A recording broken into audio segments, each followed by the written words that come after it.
Hi! Welcome back to my channel. Ang topic natin today ay highest interest rate ng mga digital and online banks.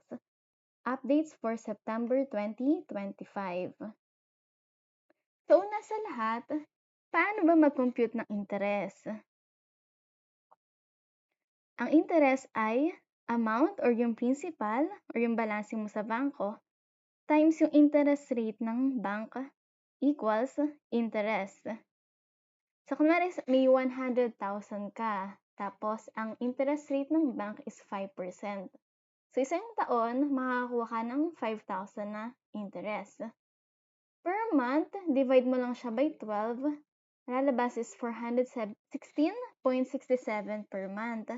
Pero huwag natin kakalimutan ang tax. So, may 20% tax na kinukuha. Final tax siya, so automatic binabawas na siya bago pumasok sa bangko yung pera. So, ang gagawin mo lang, i-times 0.8 mo. So, yung 100,000 sa isang taon, ang makukuha mo ay 4,000. So, 5,000 times 0.8. And monthly, ang papasok sa bangko mo ay 333,000 pesos.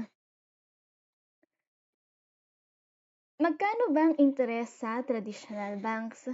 So, sa BDO, BPI, Security Bank, and Metro Bank. So, interest rate nila ay 0.0625. Notice na naka-point pa to. So, if magko-compute ka sa calculator, move mo pa ng 2. So, ang kukompute mo ay 0.00625. Sa PNB naman, mas mataas. Siya ay 0.1. Ito ay para sa mga regular savings accounts lang ha. And then sa China Bank and sa East West, ito ay mas mataas by 0.125% naman siya. Okay? So times 2 siya nitong traditional or mga mas malalaki at mas sikat na bangko. So paano naman siya makikita in terms of pesos? So, kunwari, meron kang 100,000. Ang makukuha mo sa BDO, BPI, sa apat na yon, sa 0.0625 in 1 year is 63 pesos. After tax, 50 per year to ha. So, ang monthly, makukuha mo lang 4 pesos sa yung 100,000. Or 50 in 1 year. Pero sa China Bank at East West, makukuha mo ay 100 pesos per year or 8 pesos per month para sa 100,000. Pero if papasok ka sa or i-deposit mo yung pera mo sa mga digital or online bank na mas malaking interest, pwede ka makakuha ng interest ng 1%, 2, 3, 4, 5, and 6%. And ang pinakamataas is 6.5%. So, imagine if 1% makakuha ka ng 800 per month. Paano pa kapag naka 6% makakuha ng 4,800? Monthly papasok sa bangko mo is 400 pesos. Don't worry naman kasi itong mga digital and online banks na ipapakita ko ay insured naman siya ng PDIC. Up to 1 million pesos per depositor. So, if say, nagsara yung bangko, may matatabuhan ka pa. Makakakuha ka pa rin ng insurance. So, let's get on it. So, unang-una, C-Bank. So, sa C-Bank, ang interest rate ay 3.5%. Gross lahat ng pag-uusapan natin. Bahala na kayo mag times 0.8 para makuha ang after tax. Sinasabi ko yung gross kasi pag nakikita nyo sa mga advertisements, panay gross yung makikita nyong computation doon. So, ang C-Bank, isa lang ang account na meron sa app nila. Savings account lang. So, ang kagandahan lang sa C-Bank, meron kang free transfers to other banks per week for 15 transfers. So, magandang i-park yung pera mo dito kung palipat-lipat mo or ililipat-lipat mo siya sa mga bangko mo. So, interest, ganito ang itsura ng app niya. So, makikita mo, isa lang yung laman or pinaglalagyan ng pera mo. Kasi ibang banks may mga time deposit or other kinds of savings. So, up to 1 million, 3.5% ng interest mo dito. Pag sinabi natin per annum, ibig sabihin nun per year. Above 1 million, 3% na ang interest rate. So, effective August 7 to. Kasi minsan nag-iiba-iba ang interest rate, kaya maganda rin na updated ka.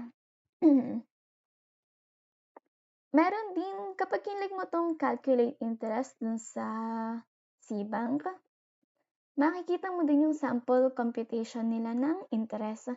Pasok mo lang dito yung amount, tapos makikita mo yung daily, 30 days, and 1 year.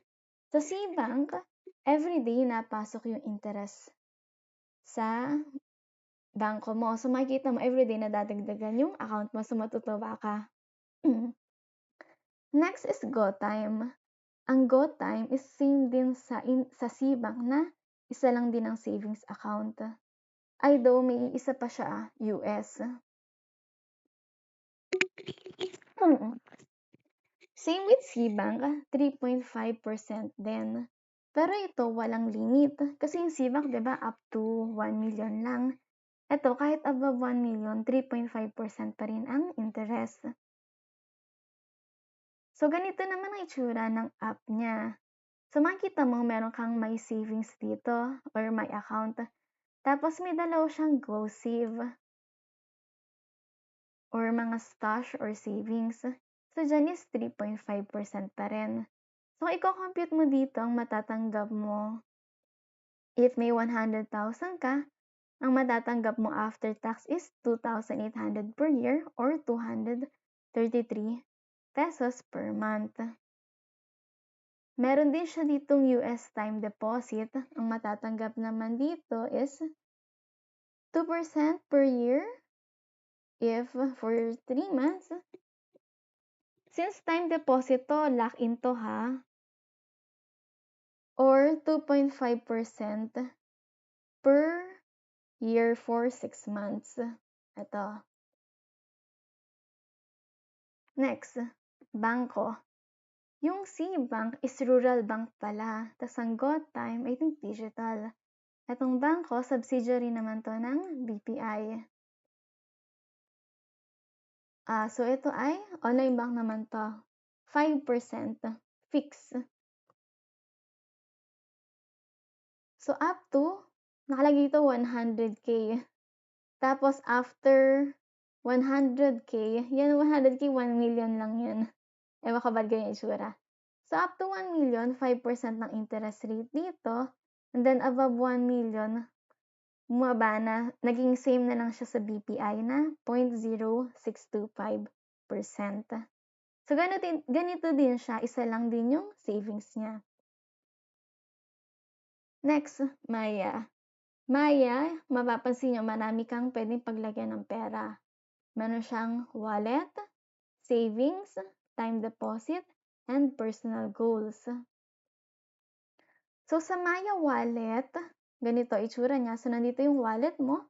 Nandito naman sa savings, yung tatlo, yung savings, time deposit, and personal goals.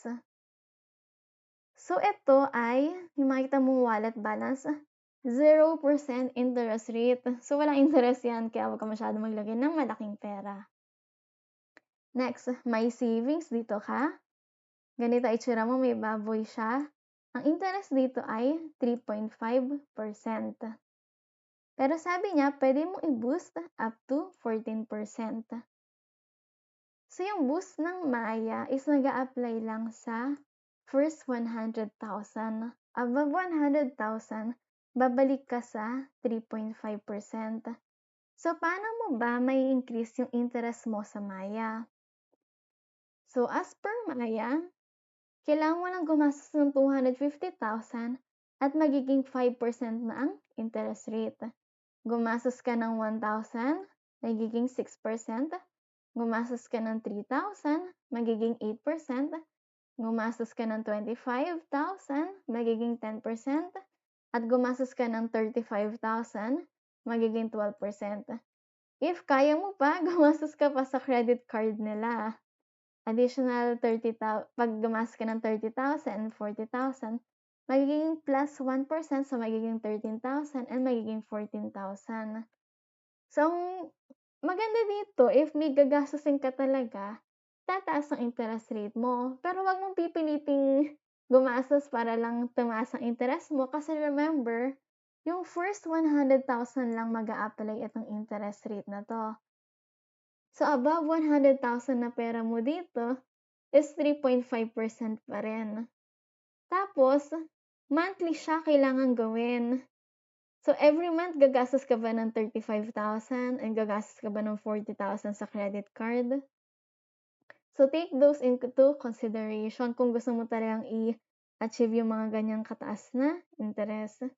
Actually, may isa pa silang special na additional 1% para maging 15%, pero kailangan sa lenders yon, pero for selected users lang. So, sample calculation tayo. For example, meron kang 300,000 dito sa My Savings ni Maya. So, yung first 100,000 mo, makakatanggap ka ng 800,000 for the month. And then, yung next mo is yung above 100,000. So, yung 200,000 is makatanggap ka lang ng 467 pesos. Overall, ang interest mo for the month is 1,267. If gumagamit ka ng mga MP2, pwede ka rin mag-pay through Maya, lalo na if malaki yung i-contribute mo doon para ma-boost yung savings mo dito sa Maya. Next is yung time deposit naman. So, yung time deposit is 6% ang maximum na pwede mong makuhang interest. Pero ito, lock-in. So, ibig sabihin, hindi mo pwedeng makuha ang pera mo agad-agad. So, itong 6% lock-in siya for 3 months. Tapos, up to 1 million lang din yung interest na nag-a-apply sa 6%. So, pwede kang magkaroon hanggang up to 5 accounts. Maganda siya if may separate kang gustong paglaanan ng iyong pera. Time deposit pa rin tayo ha. Pwede kang mag-create ng up to 5 time deposit. Tapos, interest rate na-earn lang up to 1 million.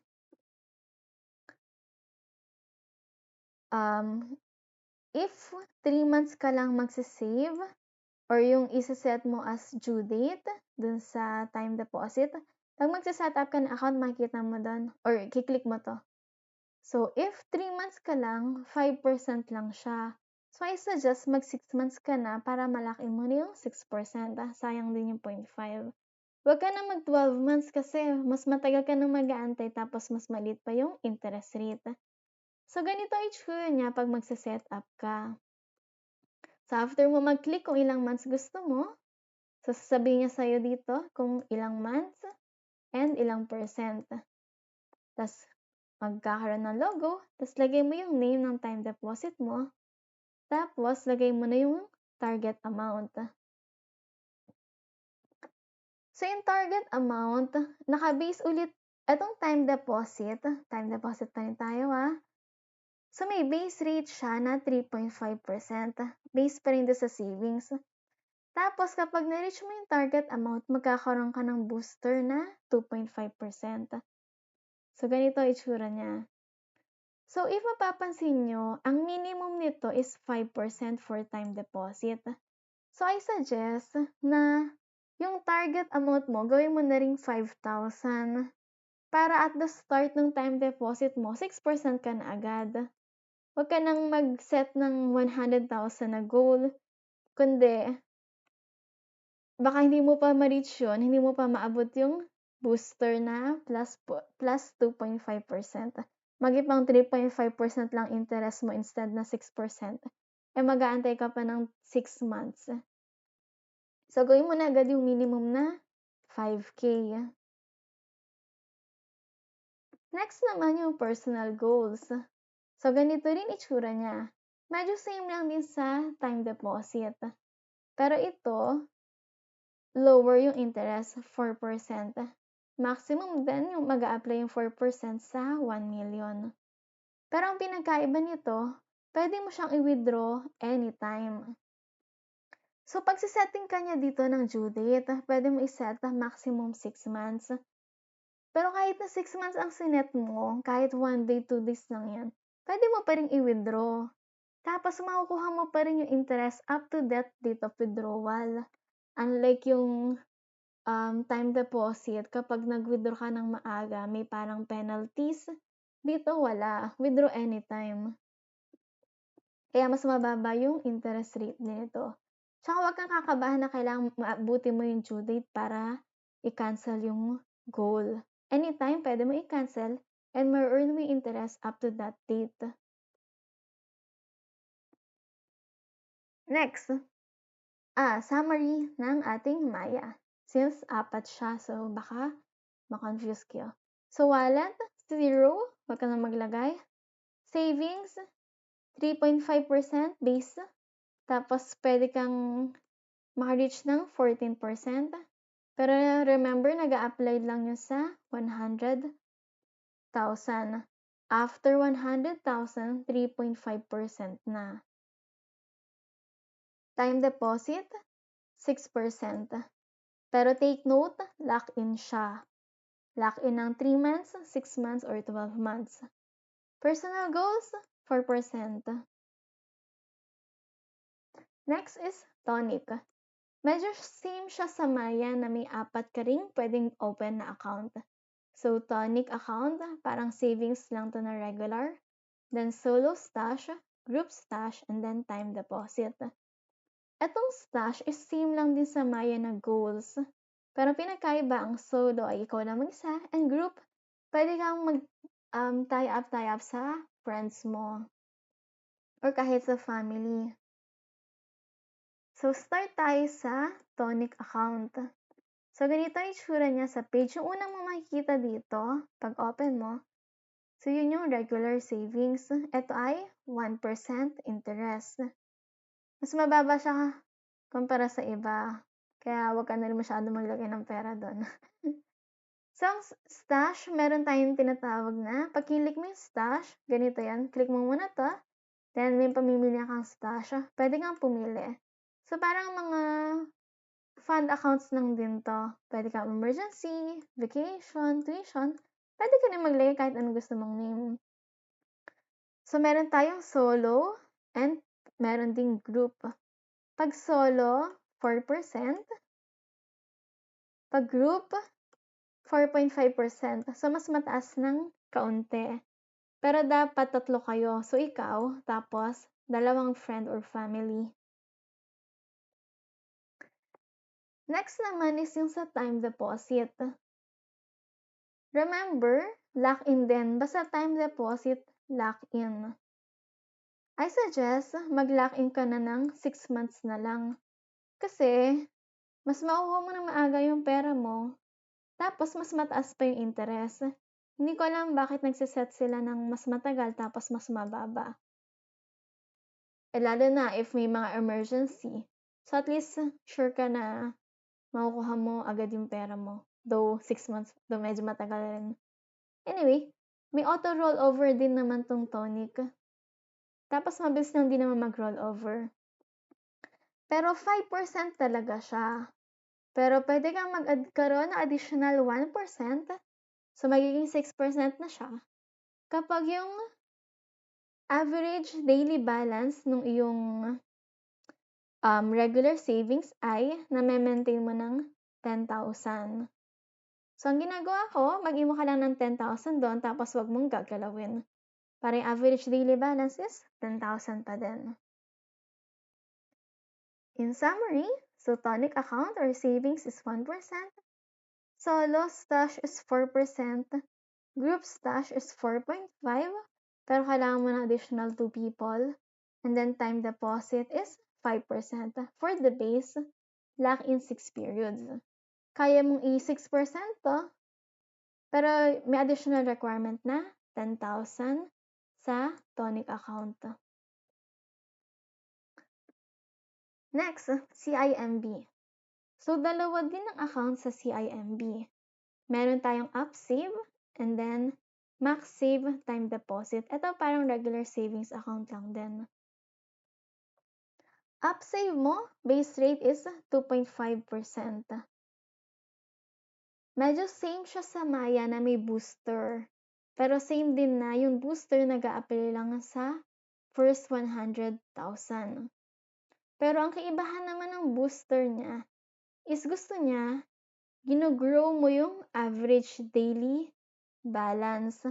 Take note, grow, hindi maintain. And take note yung sa mga gusto niya nag-i-spend ka ng money. Gusto niya gumagastos ka. Ito naman si CIMB, gusto niya dinadagdagan mo yung pera sa account mo sa CIMB. So, if may isa ka ng UpSave, 2.5%. If may dalawa ka, so at least one UpSave, magiging ng 3% ang interest rate mo. Up to 10 UpSave ang kaya mong gawin dito sa CIMB. If na-grow mo naman yung iyong average daily balance sa bangko ng 1,000, magiging ng 4% ng interest mo. If na-grow mo ng 5,000, 5.8%. I think 5.5 to, hindi to 5.8, nagkamali lang. If na-grow mo naman ng 10,000, 7.5, and if na-grow mo ng 50,000, tumataginting na 10% ng iyong interest. Pero for the first 100,000 lang yun. So, same with Maya, kanina kung may 300,000 ka, yung first 100,000, dun lang mag-a-apply yung 10,000. So, above nun, 2.5% lang. Though I think minsan parang 3%, pero hindi ko sobrang sure yun. Sorry. So, ang tanong, paano ba kinocompute yung average daily balance o yung ating ADB? So, siya ay sum of your end-of-day balance divided by the number of eligible days for the month. So, may example scenario ako dito. So, ang opening balance mo ng June 1 is 10,000. Tapos, nung June 10, nag-deposit ka ng 2,000. So, 12,000 ang balance mo nung June 10. Nung June 15, kinilangan mo ng pera, nag-withdraw ka ng 11,000. So, ang balance mo na lang sa CIMB naging 1,000. Tapos, nung June 25, sabi mo, gusto mo ma-reach yung booster. So, nag-deposit ka ng 19,000. So, ang balance mo is naging 20,000 na. So, compute natin yung average daily balance mo. So, ang sabi, di ba, sum of your daily balance. End of day balance to. So, from June 1 to June 9, ang balance ng bank mo ay 10,000. And from June 10, end of banking day, 12,000 ito. Up to June 14, 12,000. Tapos simula June 15 hanggang June 24, 1,000 na lang yung laman ng bangko mo. And from June 25 hanggang June 30, 200,000 at 20,000 ang laman ng bangko mo. So, i-total mo lahat ito, lahat yan. Ang lalabas dyan ay 280,000. Divide mo by the number of days, ang average daily balance mo ay 9,333. So, may mga calculator na makikita ka din online. So, pwede ka pumunta dito sa Como by EastWest. So, ipapunch mo lahat ng balance, end of day balance or bank balance para mag-compute siya ng average daily balance or ADB. So, ang tanong, magkano ang nakuha mong booster at magkano ng interest rate mo? So, di ba goal mo is 10,000, sabi mo itong goal mo. Hindi ka makakuha ng 7.5 kasi ang ADB mo is 9,000 lang. Akala mo dahil in-increase naging 20,000 'to, nag-increase ng 10,000? No. So, ang interest rate mo is 5.5% lang. And nag-a-apply lang 'to sa first 100,000. No problem naman dito since below 100K. Ang problema lang pala dito, etong booster na 'to is nag-a-apply siya per month. So, every month, if pataas ng pataas yung value ng pera mo dito, I think medyo pahirap ka ng itaas yung average daily balance mo. So, yeah. Or parang siguro masaya si CIMB kasi padagdag din yung perang dine-deposito mo sa kanila. So, if every month siya sa loob ng 1 year, kung balak mong goal is yung 10,000, kailangan mo magpasok ng 120,000 for the year. So, 10,000 each month. Anyway, next is max save time deposit. Ang maximum amount na ma-earn mong interest dito is 5.25%. Time deposit so lock-in din siya. May other interest rates din siya. So, if 3 months ka lang, 4.75, 6 months, to pinakamataas, 5.25. And above, so 1 year, 4.75, same lang dito. And then if 2 years, 4.5%. Though para sa akin, mag 6 months ka na lang. Though recently, yung mga interest rate ng halos lahat ng online banks is bumababa. Ang kagandahan lang dito, pag na-lock-in mo tong 2 years, lock-in mo yung 4.5%. Pero I suggest mag 6 months ka na lang. On average, ideally, ang gusto ko is 6%. Next, summary natin. So, UpSave, 2.5%. Pero if go-grow mo yung ADB mo, higher interest rate ka. Max save, 5.25%. Yung pinakamataas, lock-in, 6 months. Next naman is Uno. So, 3 account na meron dito. Savings, Uno Boost, and then Uno Earn. Itong dalawa time deposit, so lock-in din sila. Sa savings, Uno Ready, 5,000 and up, 3.75%. Below 1K, 3.25%. Mas mababa ng 0.5. Uno Boost, yung unang time deposit, medyo promo sila ngayon, 6% for a limited time only. So, itong Boost, minimum is 5,000 na. Pwede ka mag-open ng 5 at isang account is pwede ka mag-open ng up to 500,000. So, pwede ka mag-open ng 2.5 million. If marami kang pera, pwede mo malaking dito yung 2.5 million. Kasi like sa Maya, up to 1 million lang. So, yeah. Tapos dito, makukuha mo lang yung pera mo. Same din sa ibang time deposit. At the end of the term. So, 6% for 12 months.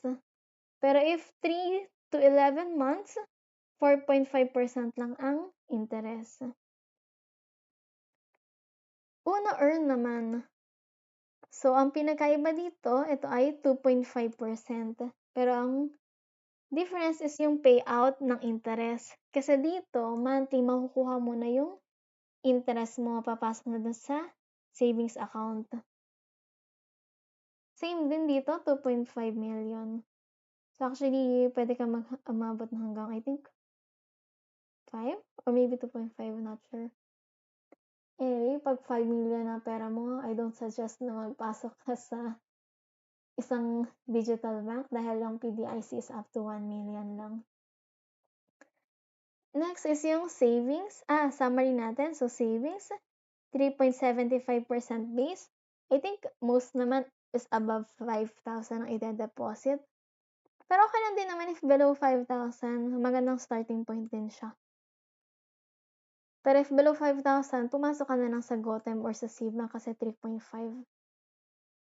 Next is yung Uno Boost, 4.5 to 6%, 4.75 to 6%. Lock-in, 3 to 12 months. Uno Earn, 5.25%, pero maganda. Monthly makukuha mo na yung interest. Mas matagal nga rin yung lock-in nito, 1 to 2 years. Own Bank. So, ito ay 3.8%. Dalawa din pala ang account na pwede mo i-open dito. Isang savings and then isang time deposit. Pag time deposit, 4.3%. Pinakamalaki, 1 year, 6.5%. Yung 6 months, 6%. Same lang din sa Maya and sa Uno. Next, Union Digital. Dalawa din account dito. Union Save, 3%. And then time deposit, 3.75%. Ito, I think meron silang 3 months. Up to maraming taon, 3.75% lang. Unless ang de-deposit mo is above 10 million, I think naging lower pa ng 3.5%. Pero yeah, ang maganda na kasi dito is subsidiary to ng Union Bank. So, siguro mas established. Pero sobrang baba ng interest rates compared to others. Pero not bad. Summary ng lahat ng pinag-usapan natin. So, recap tayo yung mga walang lock-in. So, hindi kasama dito yung mga time deposit. Cbank, 3.5%. GoTime, 3.5%. So, same. Bangko, 5%. Mataas actually ang Bangko. Maya, 3.5%. Up to 14% kung kaya mong gumastos. Tonic, 1% to 4.5% para sa solo and group stash. CIMB is 2.5%. And kung kaya mong magdagdag or mag-increase ng ADB, kaya mo paabutin ng 10%. Uno, 3.5% to 3.75%, pero mostly I think 3.75%. Own Bank, 3.8%, slightly higher than the others dito. Union Digital, 3%. Yung may lock-in or yung mga time deposits, dito wala sila nun. Sumaya, 6%. Tonic, 5 to 6 if na-increase mo yung if na-maintain mo yung ADB mo ng 10,000, so 6%. CIMB, 5.25%. Uno, 4.75 to 6%. So, get mo na yung 6%. Own Bank, mag 6.5 ka na, pero 4.3 to 6.5. Union Digital, 3.75%. Ngayon, i-rank natin from highest to lowest, no lock-in. So, malayang-malaya mong kuhanin yung pera mo. Pinakamataas is Bangko, para sa mga walang booster. Then, next is yung stash, group, solo stash ng Tonic. Then, own bank. Uno, tapos, pantay-pantay lang si Cbank, GoTime at Maya base rate, 3.5%. Union Digital, 3%. CIMB base, 2.5%. Tonic savings is 1%. If kaya mo mag-booster, gumastos, Maya, mas mataas. CIMB, ADB, mas mataas din. Ngayon, free for all with or without lock-in. Anong gusto mo? Highest to lowest tayo? Own bank ang pinakamataas. Lock-in 1 year. If lock-in 6 months, pumapantay ka sa Maya, Tonic, and Uno.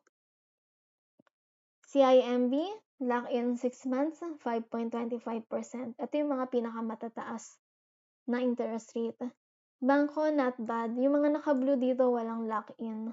So, mapapansin nyo, ang mas mababa lang is yung Union Digital na time deposit. Ito yung mga optimal. Tapos dito pala sa Tonic, sinama ko yung additional 1% na booster kapag nag-ADB ka na, maintenance na 10,000. Special mention pala natin ang Discard Tech by RCBC. So, hindi ko siya sinama dun kasi medyo nahahaselan ako dito. Kasi 0 to 49,700 mag-earn. Actually, mataas, 4.88%. Pero below nun is wala ng interest.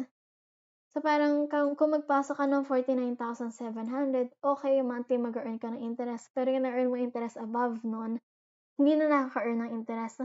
So, mas gusto kong mag-iwan na lang ng pera sa bangko. Kasi sa bangko, fixed 5% up to 1 million. Same lang din naman. And subscribe! Thank you!